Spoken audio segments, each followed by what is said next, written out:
오늘 우리에게 주시는 하나님의 말씀은 이사야 24장 14절부터 23절까지 말씀입니다. 이사야 24장 14절부터 23절까지 말씀입니다. 제가 읽기 시작합니다. 무리가 소리를 높여 부를 것이며 여호와의 위엄으로 말미암아 바다에서부터 크게 외치리니 그러므로 너희가 동방에서 여호와를 영화롭게 하며 바다 모든 섬에서 이스라엘의 하나님 여호와의 이름을 영화롭게 할 것이라. 땅 끝에서부터 노래하는 소리가 우리에게 들리기를 의로우신 이에게 영광을 돌리세 하도다. 그러나 나는 이르기를 나는 쇠잔하였고 나는 쇠잔하였으니 내게 화가 있도다. 배신자들은 배신하고 배신자들이 크게 배신하였도다. 땅의 주민아 두려움과 함정과 올무가 내게 이르렀나니 두려운 소리로 말미암아 도망하는 자는 함정에 빠지겠고 함정 속에서 올라오는 자는 올무에 걸리리니 이는 위에 있는 문이 열리고 땅의 기초가 진동함이라. 땅이 깨지고 깨지며 땅이 갈라지고 갈라지며 땅이 흔들리고 흔들리며 땅이 취한 자같이 비틀비틀하며 원두막같이 흔들리며 그 위에 죄악이 중함으로 떨어져서 다시는 일어나지 못하리라. 그날에 여호와께서 높은 데에서 높은 군대를 벌하시며 땅에서 땅의 왕들을 벌하시리니 그들이 죄수가 깊은 옥에 모임같이 모이게 되고 옥에 갇혔다가 여러 날 후에 형벌을 받을 것이니라. 그때 달이 수치를 당하고 해가 부끄러워하리니 이는 만군의 여호와께서 시온산과 예루살렘에서 왕이 되시고 그 장로들 앞에서 영광을 나타내실 것임이라. 아멘. 17세기의 합리주의 철학자입니다. 스피노자. 그분이 우리가 참 익숙한 유명한 말을 남겼습니다. 내일 지구에 종말이 오더라도 나는 한 그루의 사과 나무를 심겠다. 이 말에는 한 세 가지 정도 중요한 의미가 들어가 있습니다. 종말이니까 대단한 절망입니다. 그야말로 끝이라는 것이니까요. 그럼에도 불구하고 인간이라면 이 삶을 살아가는 인간으로서 희망을 갖겠다 하는 결단이죠. 그 희망은 그리고 오늘을 사는 오늘에 발휘되는 우리의 최선을 통해서 이루어지고 시작된다 하는 아주 인간다움 그리고 성실한 한 인간이 말할 수 있는 참 귀한 말이라고 생각합니다. 우리는 농부가 아니니까 만약에 똑같은 상황, 똑같은 일을 겪는다면 사과나무, 그 사과나무는 또 다른 어떤 나무일까 생각해 봅니다. 현실이 과연 그런가라는 질문도 같이 딸려 나오는데요. 사실은 우리 중에 회사에 출근했는데 오전에 뉴스를 접한 겁니다. 내일 종말이 온다고. 그러면은 소위 말해서 칼퇴근 시간을 지키고 일이 많다고 해서 야근을 하는, 나름의 사과나무 한 그루를 더 심겠다고 열심을 내는 그런 사람은 아마 없지 않을까 싶습니다. 아마 그 뉴스를 듣는 순간 그 즉시로 아마 빨리 조퇴를 하지 않을까 싶습니다. 오늘 말씀은 그런 경우 퇴근 후에 그러면 우리는 나는 무엇을 할 것인가 하는 질문입니다. 사과나무를 심는 대신 그러면 당신은 무엇을 정확히 구체적으로 할 것입니까? 이런 질문이 아닌가 싶습니다. 참고로 우주 종말적인 심판과 사람이 죽은 후 사후 영원 구원에 대한 내용은 신약에서 나온 내용에 비해서 구약은 아주 불분명합니다. 명확하지 않습니다. 자주 등장하지는 않습니다.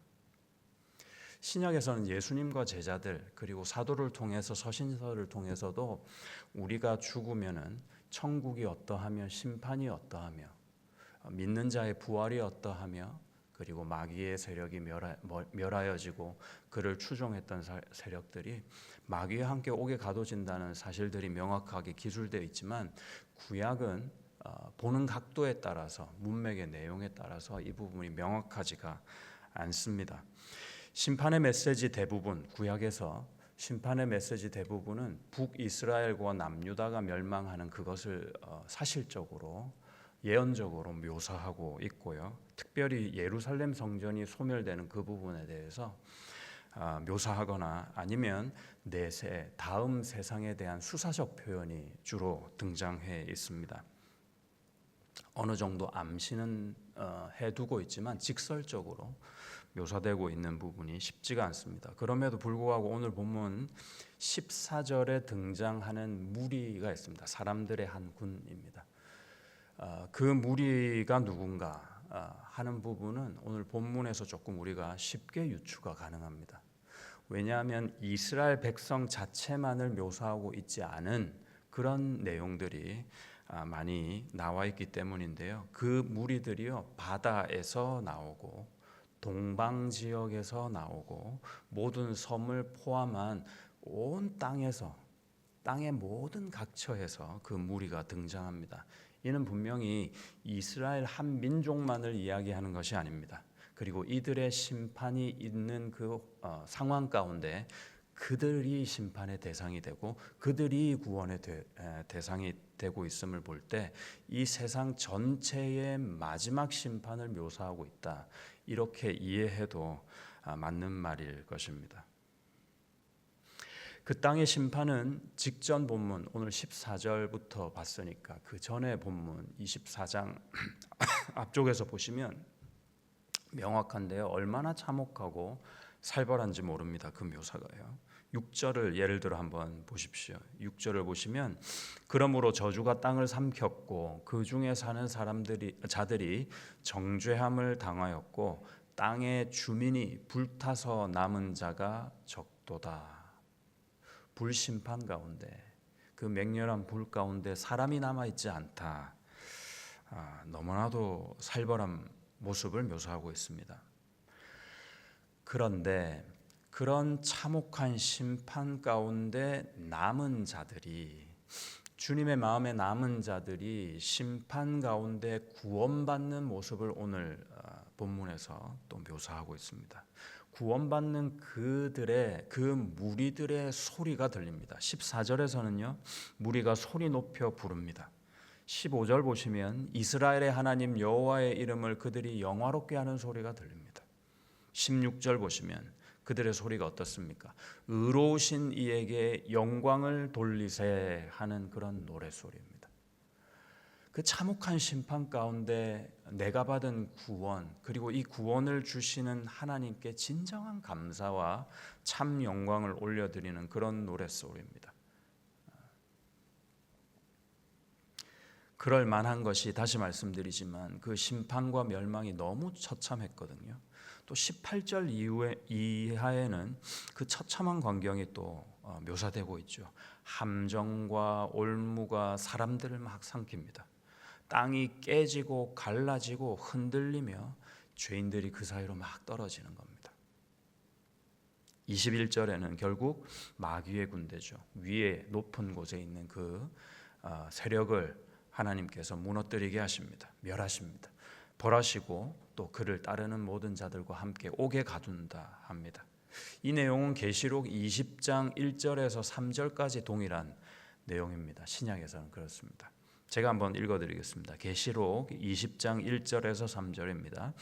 또 내가 봄에 천사가 무저갱의 열쇠와 큰 쇠사슬을 그의 손에 가지고 하늘로부터 내려와서 용을 잡으니 곧 옛뱀이요 마귀요 사탄이라 잡아서 1000년 동안 결박하여 무저갱에 던져 넣어 잠그고 그 위에 임봉하여 1000년이 차도록 다시는 만국을 미혹하지 못하게 하였는데 그 후에는 반드시 잠깐 놓이리라.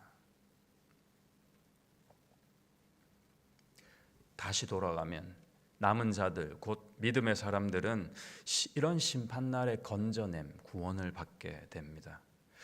여러분 모두가 구세주 되신 예수님을 믿고 끝까지 잘 붙잡아 이 구원의 은혜 가운데 그 하나님의 은혜를 누리시기를 축복합니다.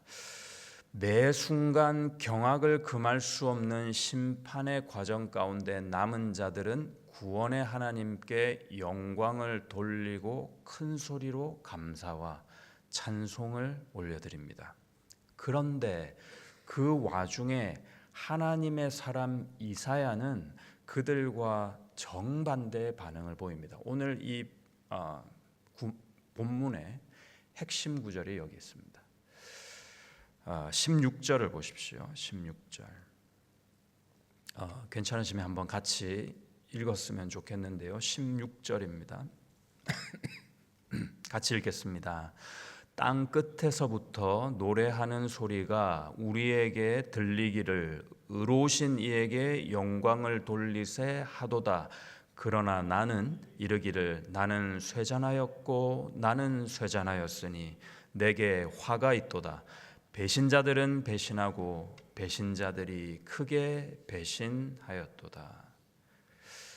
이사야의 마음은 어땠습니까? 그의 마음은 아팠습니다.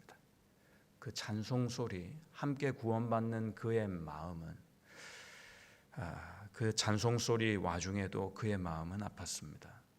누구 때문입니까? 배신자들 때문입니다. 그렇게 돌아오라고, 그렇게 마음을 좀 바꾸라고, 하나님께 같이 좀 나아가자고 그렇게 말했고 그 말을 들었던 그 배신자들 때문에 그의 마음은 아팠습니다. 끝끝내 돌아오지 않은 이스라엘 때문입니다. 왜 핵심 구절이라고 말씀드렸냐면은 형식적인 구조에 따라서 그렇습니다.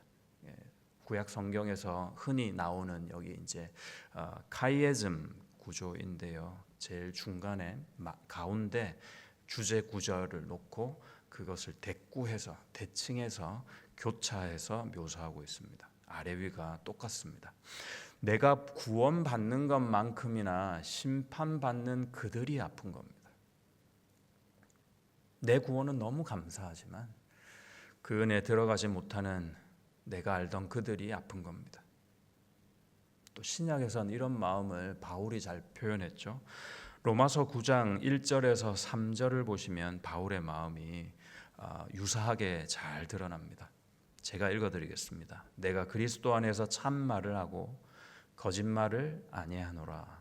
나에게 큰 근심이 있는 것과 마음에 그치지 않는 고통이 있는 것을 내 양심이 성령 안에서 나와 더불어 증언하노니 나의 형제 곧 고륙의 친척을 위하여 내 자신이 저주를 받아 그리스도에게서 끊어질지라도 원하는 바로라.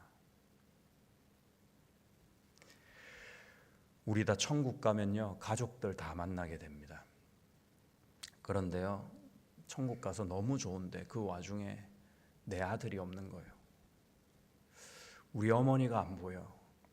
그러면 거기 그 천국에서 마냥 다시 만났다고 기뻐할 수 있을까?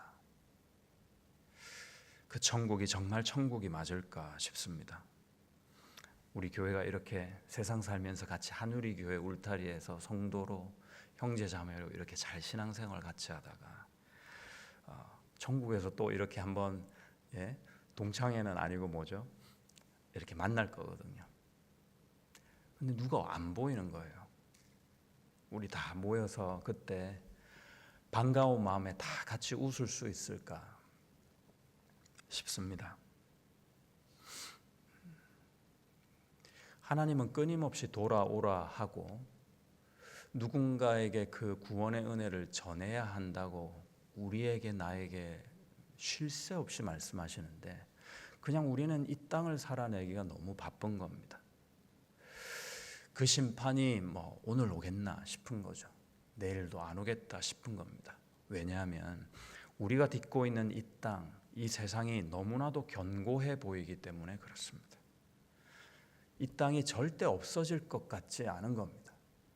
이 세상이 절대로 그렇게 만만하게 호락호락하게 보이질 않는 거예요. 이 땅이 갈라지고 흔들린다고? 그럴 리가 하는 마음이 내심 있는 겁니다. 이 세상은 너무나도 견고한 땅으로 보이고, 그래서 어쩌면 내가 정말 기댈 수 있는, 의지할 수 있는 든든한 어떤 것으로 여겨지기 때문이 아니겠습니까? 그래서 우리는 너무나 자주 신앙을 저버리고 매번 이 세상, 이 땅에 굴종합니다. 그러나 오늘 말씀에서도 보이듯이 다시 한번 고쳐 생각하면 의미 없는 이 세상의 열심만큼 미련한 것은 없다 싶습니다. 보증 없는 희망만큼 아둔한 것은 없다 생각됩니다. 내일 종말이 오는데 왜 오늘 사과나무를 심으라 할까 생각을 해봤습니다. 스피노자 그분이 예수를 믿는 사람인지 아닌지는 잘 모르겠습니다. 그러나 세상을 배경으로 하고 내일 오게 되는 종말 앞에서 할 수 있는 일이 없습니다. 그래서 오늘 심었던 그 사과나무를 내일을 위해서 심겠다 하는 말이 아닐까 싶습니다. 종말 앞에 세상은 너무나도 무기력합니다. 아무것도 할 수 있는 게 없어요. 한다 해도 의미가 없고 가치가 없습니다. 세상 사람들의 열심에 무슨 의미가 있을까? 무슨 의미 있는 목표가 있을까? 있다 한들 모두 한시적인 것들입니다. 이 땅에서 좀 더 잘 살 수 있는, 또는 이 땅에 있는 사람들에게 좀 더 좋은 의미에서의 뭔가 영향력을 주고 섬길 수 있는 그런 것들이죠. 마냥 나쁘지는 않습니다. 그러나 거기에 무슨 영원한 가치가 있을까 생각됩니다. 하지만 우리는 하나님의 영원한 약속을 받은 사람 아닙니까? 예수 이름으로 영생 천국을 받은 사람 아닙니까? 이런 우리가 세상을 거스르기는커녕 세상 쳇바퀴에서 똑같은 열심, 그 사람들이 내고 있는 그런 열심, 목표와 이상을 가지고 성실을 다하고 있는 그런 모습으로 이 땅에서 어지러워하고 있는 겁니다. 그러면 그들은 누가 살린단 말입니까? 열매가 열리기도 전에 없어질 나무를 심기보다 사람을 살리실 수 있기를 바랍니다. 여러분, 여러분 주위에 누가 있는지 모르겠습니다. 포기하지 않고 그 사람을 생각하고 기도하며 사람을 살릴 수 있기를 바랍니다. 죽어가는 그들에게 무시무시한 심판 가운데서도 살 수 있는 은혜의 길을 열어줍시다. 내 한평생 딱 한 사람이라도, 그런 사람에게라도 생명나무 대신 예수 그리스도의 복음 씨앗을 뿌리는 여러분이 다 되시기를 그 예수님의 이름으로 축복합니다. 한 번 더 찬양하겠습니다.